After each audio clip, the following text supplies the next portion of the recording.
Hello hello.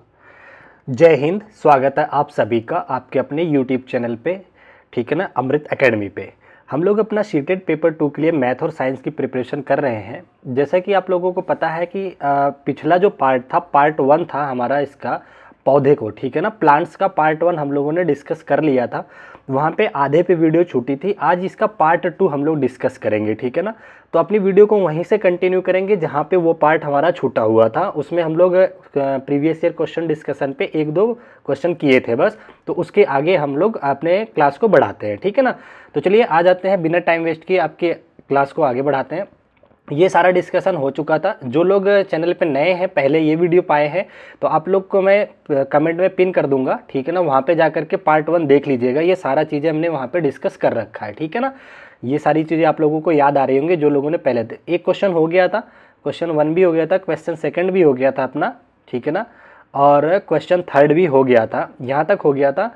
यहाँ से हमें जो है डिस्कशन करना था क्वेश्चन नंबर 3 से, ठीक है ना। तो चलिए यहाँ से आज की क्लास को आगे बढ़ाते हैं।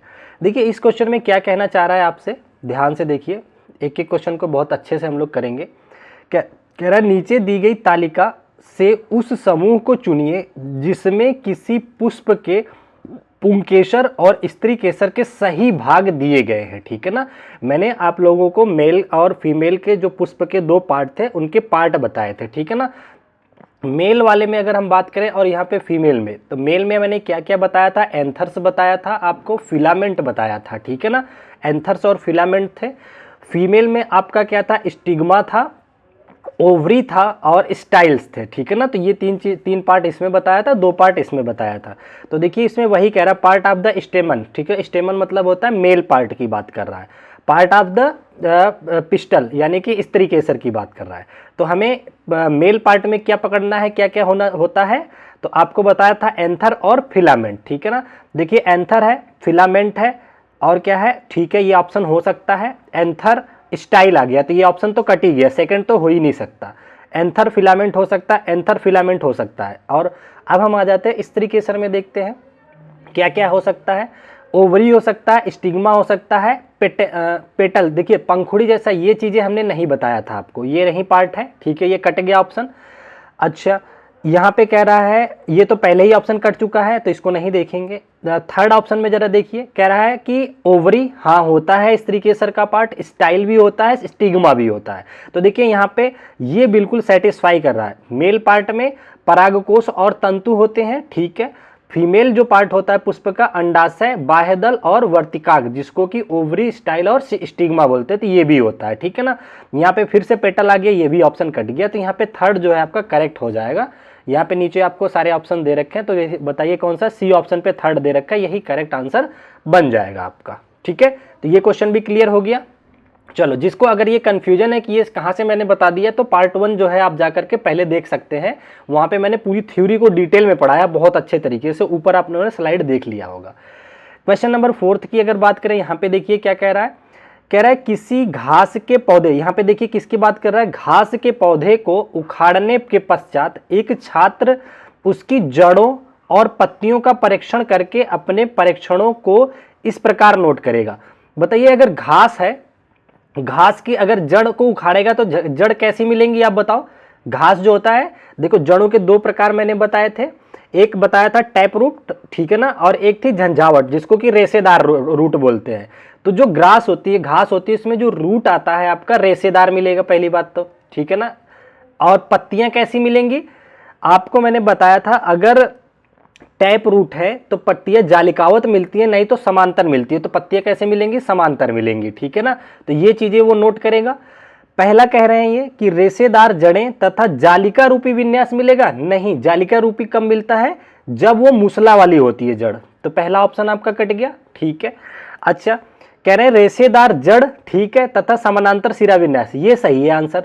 अगर घास की बात करें पर्टिकुलर, तो बच्चे को यही देखने को मिलेगा कि जड़ जो है फाइब्रस है, फाइब्रस रूट, और पैरेलल सिरा विन्यास है, पैरेलल वो है क्या है, समानांतर सिरा विन्यास है।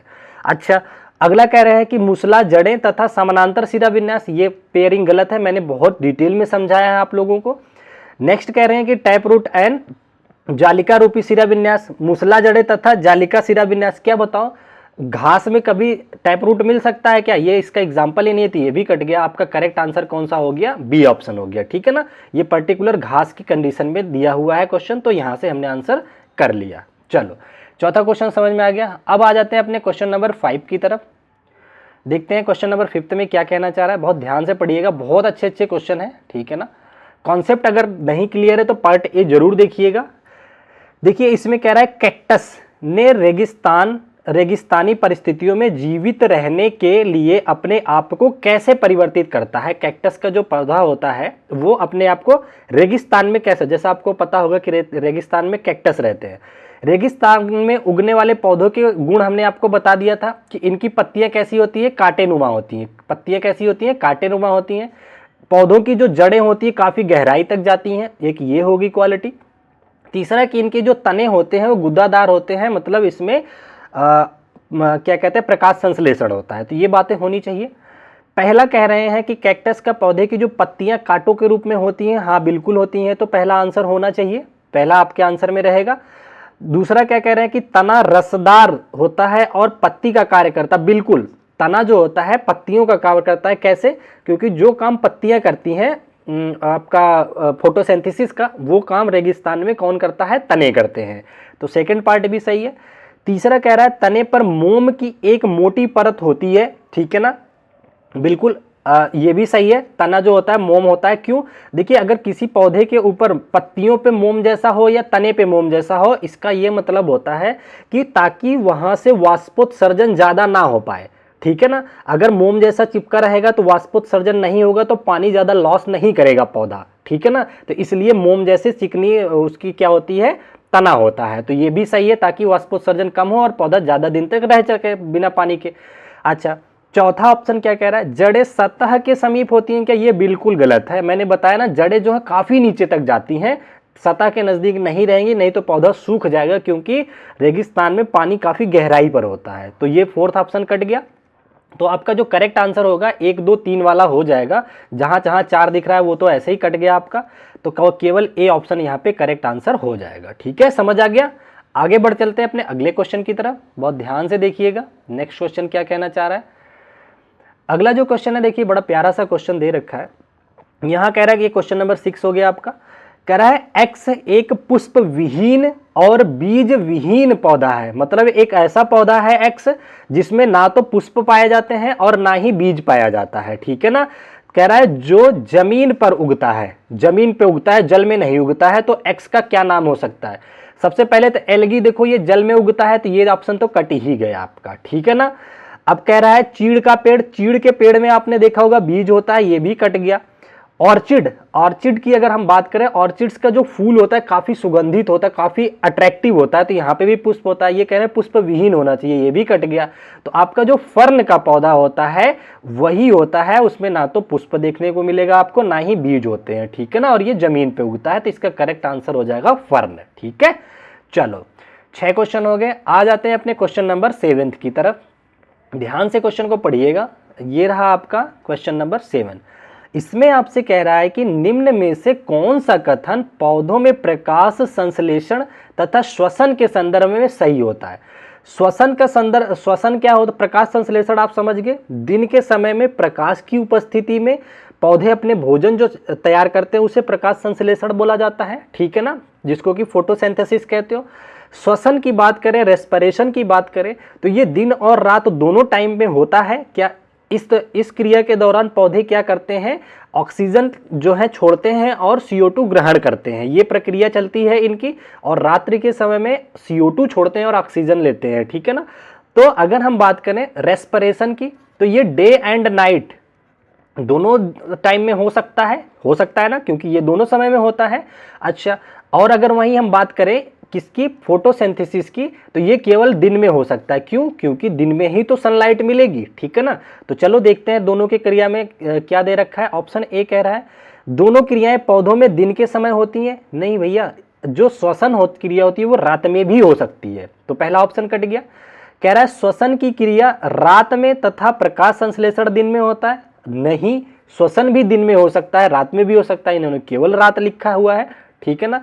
आगे बढ़ते हैं अपने सेकंड और थर्ड ऑप्शन की तरफ। कह रहे हैं श्वसन यानी कि रेस्पिरेशन रात और दिन में होता है, रात और दिन दोनों में होता है, जबकि प्रकाश संश्लेषण केवल दिन में होता है। ठीक है, ये बिल्कुल करेक्ट आंसर है, ये रिलेटिव आंसर है।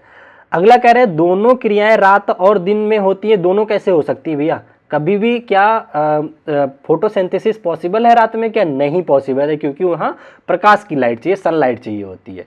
तो यहाँ पे जो करेक्ट आंसर आपका मिल गया, कौन सा मिल गया? सी ऑप्शन मिल गया। किसी को कोई डाउट है आप लोग कमेंट कर सकते हैं। अगर वीडियो अच्छी लगती है तो लाइक शेयर कमेंट किया करिए, उससे देखिए कोई मुझे बहुत बेनिफिट नहीं है, हाँ, बट ये है कि एनर्जी आती है आप लोगों के लिए अच्छा कंटेंट तैयार करने के लिए। आपने थ्योरी पार्ट देखा होगा, कितने अच्छे से मैंने फोटो वगैरह लगा करके खूब अच्छे से पूरा समराइज किया है, तो आप लोग प्लीज़ सपोर्ट जरूर किया करिए, ठीक है ना। 7 हो गया, ये क्वेश्चन नंबर 8वां हो गया। अगर नंबरिंग में कोई दिक्कत है तो आप लोग सही कर लीजिएगा, आई थिंक ये 8वां ही होगा। अच्छा, यहां पे कह रहा है नीचे दिए गए किस प्रकार के पादप वाष्पोत्सर्जन नहीं दर्शाते हैं? ऐसा कौन सा पौधा है जो वाष्पोत्सर्जन नहीं करता? वाष्पोत्सर्जन कौन सी क्रिया होती है? वह क्रिया जिसमें पौधे अपने पत्तियों के स्टोमेटा वाले पार्ट से, स्टोमेटा जो ऐसे मान लो ये अगर पत्ती है ना, यहाँ पे छोटे छोटे छिद्र जो दिखते हैं, जो छोटा छिद्र होता है इसी को स्टोमेटा बोला जाता है, ठीक है ना। तो रंध्रावकाश यही, सॉरी, वाष्पोत्सर्जन यहीं से होता है, पानी भाप बन के निकलता है। कह रहे हैं कि कौन सा ऐसा पौधा स्थिति है जो वाष्पोत्सर्जन नहीं करता है? पहला कह रहे हैं कि जलीय पादप जिनकी पत्तियां तैरती हैं, ये करेगा, तो ये आंसर नहीं होगा। पत्तियां अगर तैरेंगी ऊपर दिखेंगी तो वाष्पोत्सर्जन होगा, ये हो गया।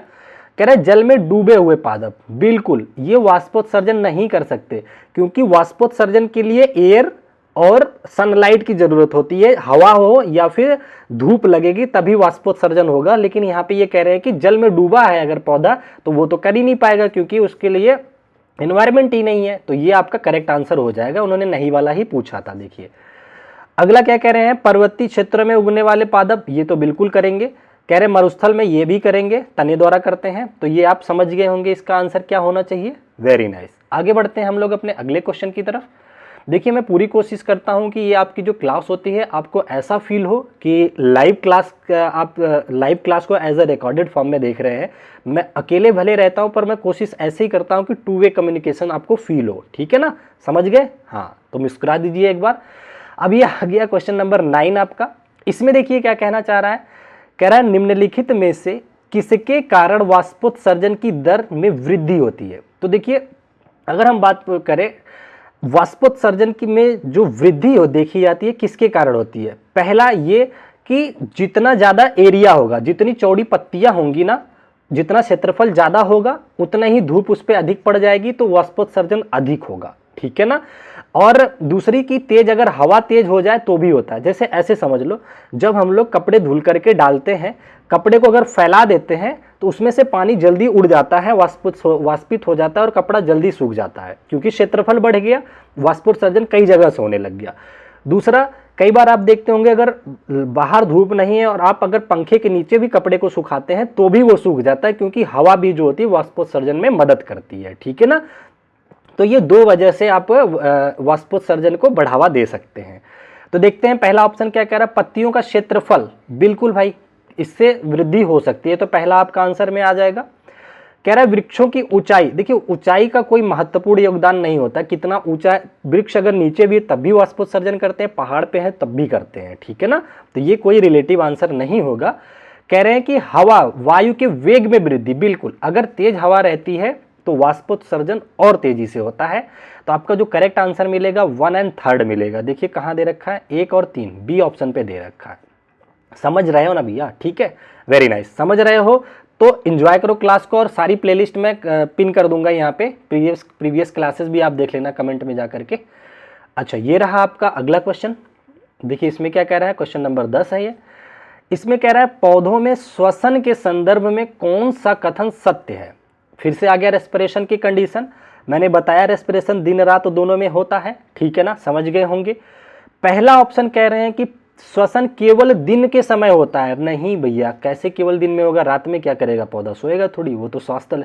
देखिए दिन हो या रात हो, हम लोग भी तो होते हैं, रात में सोते टाइम में भी तो श्वसन करते रहते हैं ना, तो वैसे ही पौधे भी होते, चाहे वो सोए या जगे, उनका श्वसन प्रक्रिया चलती रहती है दिनों रात। तो पहला ऑप्शन तो कट ही गया। कह रहे हैं श्वसन केवल रात्रि में, ये भी कट गया, केवल रात में ही नहीं होगा। दूसरा आपसे तीसरे ऑप्शन में कह रहे हैं कि श्वसन दिन और रात दोनों समय होता है। हाँ, बिल्कुल सही बात यहाँ पे उन्होंने कही है। चौथा इन्होंने क्या कहा है कि श्वसन केवल उस समय होता है जब प्रकाश संश्लेषण नहीं होता। ऐसा कोई रिलेशन ही नहीं है, प्रकाश संश्लेषण हो या ना हो, श्वसन अपनी अलग क्रिया है, ठीक है ना। तो इसका करेक्ट आंसर आपको मिल गया, कौन सा है, सी ऑप्शन करेक्ट हो गया। चलो आगे बढ़ते हैं हम लोग अपने अगले क्वेश्चन नंबर 11 पे आ जाते हैं। देखते हैं 11 नंबर के क्वेश्चन पे आपसे क्या कहना चाह रहा है। 11वें नंबर के क्वेश्चन में कह रहा है कि अभिकथन ए है, कह रहा है कुछ जलीय पौधे की पत्तियों पर मोम की एक परत होती है। हाँ, ये सही बात है। आप देखेंगे जलीय पौधे कभी आप ट्राई भी करेंगे तो वो सिल्की टाइप के होते हैं, उन पर मोम का परत लगी होती है, ठीक है ना। और वो मोम के जो मोम लगी होती है पत्तियों के ऊपर, वो क्या काम करते हैं, वो काम करते हैं ताकि जो है वाष्पोत्सर्जन कम हो सके, पानी वहां से कम वाष्पित हो सके, ठीक है ना। और कोई रीजन नहीं होता, केवल वाष्पोत्सर्जन को डाउन करने के लिए ये क्या होती हैं, पत्तियां मोम के उस पे परत होती है, ठीक है, ये समझ गए। अभिकथन तो सही हो गया।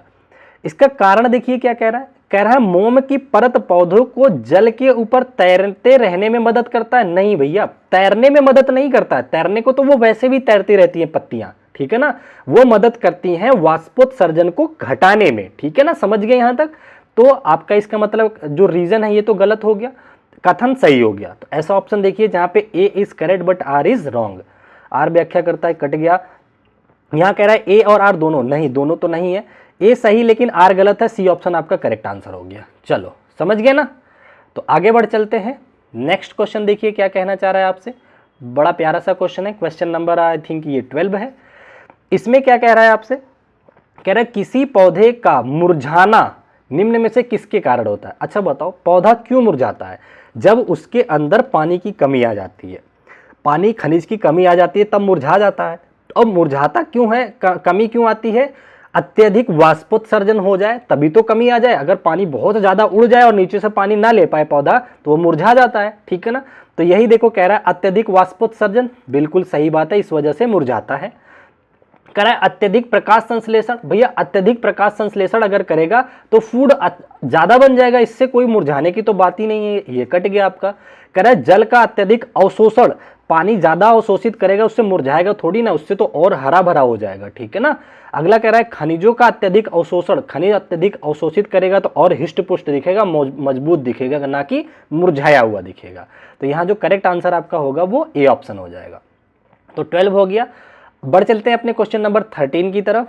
देखिए क्वेश्चन नंबर 13 क्या कह रहा है, क्वेश्चन को ध्यान से पढ़ा करिए, आप लोग खुद भी कोशिश किया करिए कि इसका आंसर करें, ठीक है ना। मन में आंसर कर लिया करो या कमेंट कर दिया करो कि हमने सर इस क्वेश्चन का आपसे पहले आंसर दे दिया था, मुझे अच्छा लगेगा।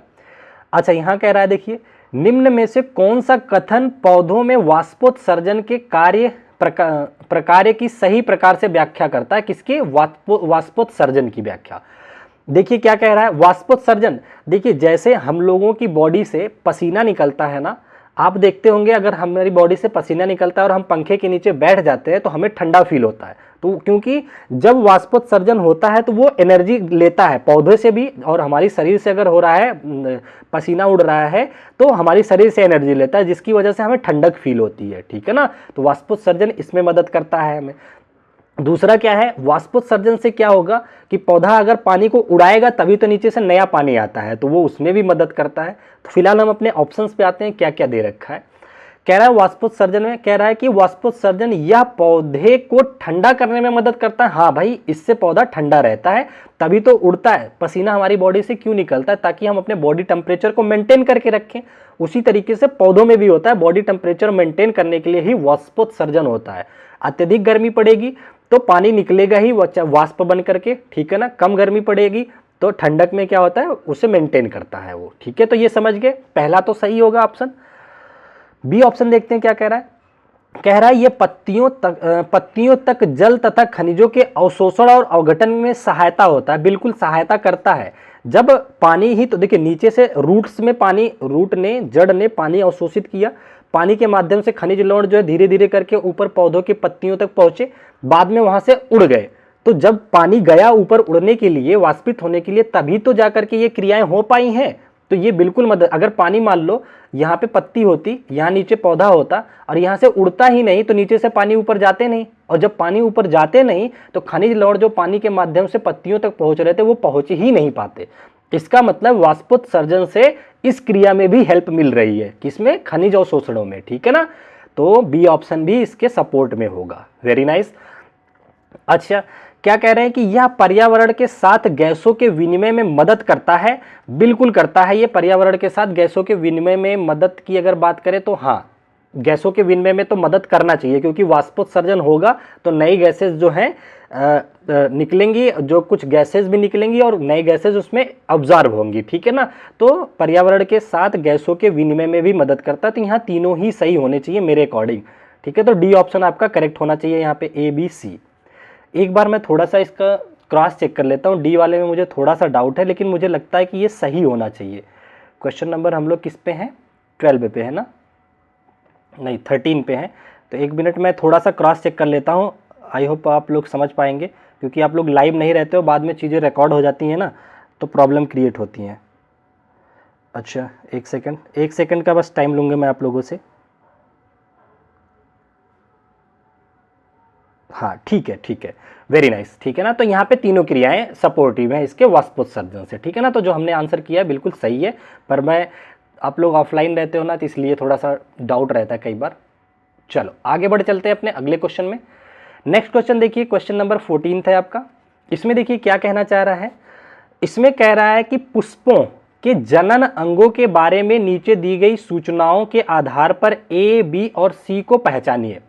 जनन अंग के बारे में ए बी सी क्या क्या हो सकते हैं उसकी पहचान करना है हमें, ठीक है ना। तो देखिए क्या कह रहा है, कह रहा है कि जनन ग्रंथि जिसमें एक या अधिक बीजांड होते हैं, reproductive glands containing one or more ovules, ठीक है, सही है।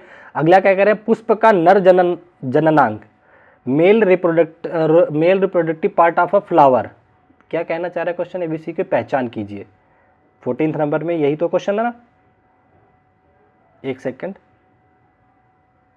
अच्छा, ये एबीसी आपको ऑप्शन में दे रखा है कि क्या हो सकते हैं। अच्छा, ये कह रहे हैं कि देखिए जनन ग्रंथि जिसमें एक या अधिक बीजांड होते हैं, reproductive glands containing one or more ovules, ये क्या हो सकते हैं, कहां पे होते हैं। तो देखिए ये आपका किसके अंदर पाया जाएगा। अच्छा पहले हम बी को पकड़ते हैं, क्या हो सकता है। कह रहा है पुष्प का नर जननांग, male reproductive part of a flower. तो मेल रिप्रोडक्टिव पार्ट में क्या क्या हमने बताया था क्या हो सकता है, तो बी आपका क्या हो सकता है, एंथर हो सकता है, और क्या हो सकता है, फिलामेंट हो सकता है। तो बी आपका एंथर या फिलामेंट होना चाहिए मेल पार्ट में। तो देखिए ऑप्शन में देखिए यहाँ बी को ओवरी बोला है, जबकि यहाँ पे बी को बोला है मेल पार्ट। तो ओवरी कभी मेल पार्ट तो था ही नहीं, ये फीमेल पार्ट था, तो ए ऑप्शन तो कट गया। कह रहे हैं बी स्टिग्मा है, फिर कट गया क्योंकि स्टिग्मा भी आपका फीमेल पार्ट है। सी कह रहे हैं कि पिस्टल है, ये भी कट गया आपका क्योंकि हाँ पिस्टल तो जो है स्त्री केसर की बात कर रहा है, स्त्री केसर तो मेल पार्ट हो ही नहीं सकता, तो ये भी ऑप्शन कट गया। डी आपसे कह रहा है बी जो है स्टेमन यानी कि पुंकेसर है, तो बिल्कुल बी पुंकेसर हो सकता है। कह रहा है पुष्प का नर जननांग है, बिल्कुल पुंकेसर ही होता है, स्टेमन होता है जो पुष्प का नर जननांग होता है। तो यहाँ आपका एक ही ऑप्शन से तीनों पता चल गया, ठीक है ना। आप चाहो तो सी देख लो क्या है। कह रहा है पुष्प का मादा जननांग, पुष्प के मादा जननांग को पिस्टल या फिर स्त्री केसर कहते हैं। तो देखिए सी पे दे रखा है पिस्टल और स्त्री केसर, तो बाकी कहीं नहीं दे रखा है। तो कुल मिलाकर आपका जो करेक्ट आंसर है वो डी ऑप्शन है। अगर आपको 3 ऑप्शन 4 ऑप्शन में से कोई एक भी अच्छे से कॉन्फिडेंटली याद है ना, तो भी आप अच्छे से आंसर कर सकते हैं, ठीक है। चलो आगे बढ़ सकते हैं, चलते हैं अपने 14 क्वेश्चन हो गए, क्वेश्चन नंबर 15 की तरफ। ये रहा आपका क्वेश्चन नंबर 15, ठीक है ना, 15। इसमें देखिए क्या कहना चाह रहा है, कह रहा है निम्न में से कौन सा सही मिलान को निरूपित करता है, ठीक है ना। यहाँ पे जड़ों के प्रकार दे रखे हैं और उनके उदाहरण दे रखे हैं, ठीक है ना। तो मैंने आप लोगों को टैप रूट के बारे में पढ़ा रखा है, टैप रूट, और आप लोगों को अच्छा ये वाली रूट नहीं पढ़ाया है, उपस्थानिक मूल जड़ क्या होती हैं, अवस्तंभ क्या होती हैं मूल जड़, ठीक है ना, अवस्तंभ मूल जड़, प्रूफ रूट।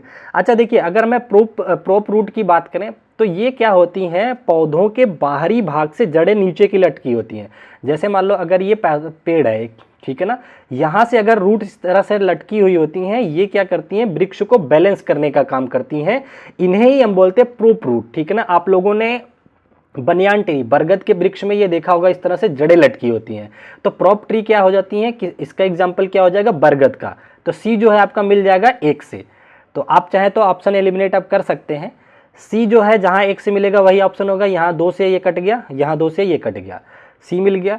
अगर हम बात करें उसके बाद, अच्छा ये हो गया। अच्छा अगर हम बात करें टैप रूट, मूसला जड़, मूसला जड़ आपने देखा होगा कैरेट में होता है, गाजर में होता है। तो ए जो है आपका 2 से मिलना चाहिए। तो ए 2 से यहाँ पे बी ऑप्शन में मिल रहा है, तो ये आपका करेक्ट आंसर हो जाता है। आंसर आपको मिल गया, ठीक है ना। अब बाकी चीज़ें आप अपने हिसाब से कर सकते हैं, ठीक है ना। बाकी मिलान अगर करना चाहें तो उसके बाद बी को 4 से मिलाया है, बी क्या शकरकंद है, ठीक है ना, ये 4 से मिल जाएगा। उसके बाद आपका आ जाएगा सी को 1 से मिला दिया है हमने, ठीक है, वो तो हो गया। डी को मिलाया 3 से, डी आपका 3 से गन्ने में है। अच्छा इसको भी समझ लो, ये वाला रूट भी नहीं मैंने आप लोगों को पढ़ाया है, तो ये भी बता देता हूँ। ये क्या कहते हैं, अवस्तंभ मूल क्या होते हैं। जैसे बनियान में यहाँ से हर जगह से लटके हुए होते हैं, अवस्तंभ रूट क्या होते हैं, जैसे आपने गन्ना देखा होगा या मकई का पौधा देखा होगा, इस तरह से नीचे होता है। आप देखेंगे कुछ हद तक इस तरह से सपोर्टिव जो है, जो वो होती हैं रूट्स होती हैं, इस तरह से लगी हुई होती हैं, जो वृक्षों को स्तंभ की तरह, पोल की तरह सपोर्ट करती हैं, ठीक है ना। तो अवस्तंभ समझ गए किस तरह की जड़ें होती हैं, ये गन्ने और मक्का में पाई जाती हैं, ठीक है। तो ये आपको समझ आ गया और डी आपका 3 से मिल जाएगा। कुल मिला के जो आपका करेक्ट आंसर होगा वो बी ऑप्शन हो जाएगा। समझ में आ रहा है ना, कॉन्सेप्ट क्लियर हो रहा है ना, वेरी नाइस। कॉन्सेप्ट क्लियर होना चाहिए, अगर कॉन्सेप्ट क्लियर है तो आप लोग आंसर अपने आप भी कर सकते हैं। आगे बढ़ चलते हैं अपने अगले क्वेश्चन की तरफ। ये आपका 15 हो गया था, ये 16 नंबर का क्वेश्चन है। यहाँ पे कह रहा है देखिए कि वाई कोई एक ऐसा पौधा है, पौधे की जगह, नाम की जगह वाई दे रखा है, जिसमें क्लोरोफिल मतलब कि हरित लवक नहीं होता है, वाई क्या हो सकता है। तो देखिए अगर कोई ऐसा पौधा हो जिसके अंदर हरित लवक प्रेजेंट ही ना हो, क्लोरोफिल हो ही ना, तो वो इसका मतलब अपना भोजन खुद तो बना ही नहीं सकता, वो अपने भोजन को कभी खुद प्रिपेयर ही नहीं कर सकता, क्योंकि क्लोरोफिल चाहिए होता है भोजन बनाने के लिए। तो इसका मतलब वो परजीवी टाइप का होगा जो दूसरे के भरोसे रहेगा, ठीक है ना। तो परजीवी का उदाहरण एक आपका सबसे इंपॉर्टेंट हो जाता है कैस्कुटा, जिसको कि अमरबेल बोलते हैं। ये रहा सी ऑप्शन, ठीक है ना। तो ये आपका करेक्ट आंसर हो जाएगा। इसमें क्लोरोफिल नहीं होता है। ये आप लोग देखते होंगे गाँव में, अगर देखते होंगे बड़े बड़े पेड़ों के ऊपर ये लिपटी रहती है, तो ये एनर्जी उन्हीं से लेती है जिस पेड़ पे वो चिपकी रहती है, ठीक है ना। अच्छा घटपर्डी की अगर बात करें तो देखिए एक पिचर प्लांट होता है, वैसे अपना आंसर हो चुका है। पिचर प्लांट क्या होता है अगर मैं बात करूं तो ये एक ऐसा पौधा होता है जो 2 तरीके से, ये सजीव भी होता है, मतलब कि उस शाकाहारी और मांसाहारी की बात करें, इसके अंदर यहाँ एक घड़े रूपी संरचना होती है, घड़े रूपी संरचना होती है इस तरह से, ठीक है ना। तो ये इस तरह से खुला रहता है। जब कभी कोई कीट पतंगा इसके अंदर आता है ना, तो वो इसको यहाँ पे फंसा करके उससे एनर्जी लेता है, नाइट्रोजन अपने अंदर लेता है, ठीक है ना। तो इसे बोलते हैं घटपर्डी पादप, ठीक है ना। तो इसको जब मैं प्रैक्टिस सेट कराऊंगा, बार बार क्वेश्चन पूछा जाता है तो वहाँ अच्छे से एक्सप्लेन कर दूंगा। तो ये इंपॉर्टेंट है, ये वाला ऑप्शन इंपॉर्टेंट है, पर इसका जो आंसर है वो कैस्कुटा होगा, ठीक है ना। शैवाल के बारे में आप लोग समझ गए होंगे। मेपल वृक्ष जो है ये इग्नोर मारो, ये नहीं पूछा जाता है। तो यहाँ से 2 ऑप्शन से आपके क्वेश्चन बनते हैं। आगे बढ़ चलते हैं। 16 क्वेश्चन हमने डिस्कस कर लिया इस चैप्टर से। ये आज का आपका आखिरी क्वेश्चन था, ठीक है ना। और मैं बता देता हूं कि जो लोग इसका फर्स्ट पार्ट नहीं देखे वो लोग फर्स्ट पार्ट जरूर देखिएगा। बहुत अच्छा सा मैंने पूरा फोटो के साथ पूरी चैप्टर को, पूरे एनसीईआरटी को कवर किया है। तो वो पार्ट देखेंगे तो आपको कॉन्फिडेंस लेवल और बढ़ जाएगा। तो ये सारे क्वेश्चन आप अपने आप कर पाओगे, ठीक है ना। और वीडियो पसंद आ रही है तो देखिए, चैनल थोड़ा सा नया है तो आप लोग सपोर्ट कीजिए। सपोर्ट करेंगे तो ही मैं आप लोगों के लिए और ज़्यादा मेहनत कर पाऊंगा, ठीक है। तो चलिए फिर मिलेंगे आप लोगों से नेक्स्ट किसी क्लासेस में। तब तक के लिए आप लोग अपना ध्यान रखें। Bye bye, take care, thank you so much, जय हिंद।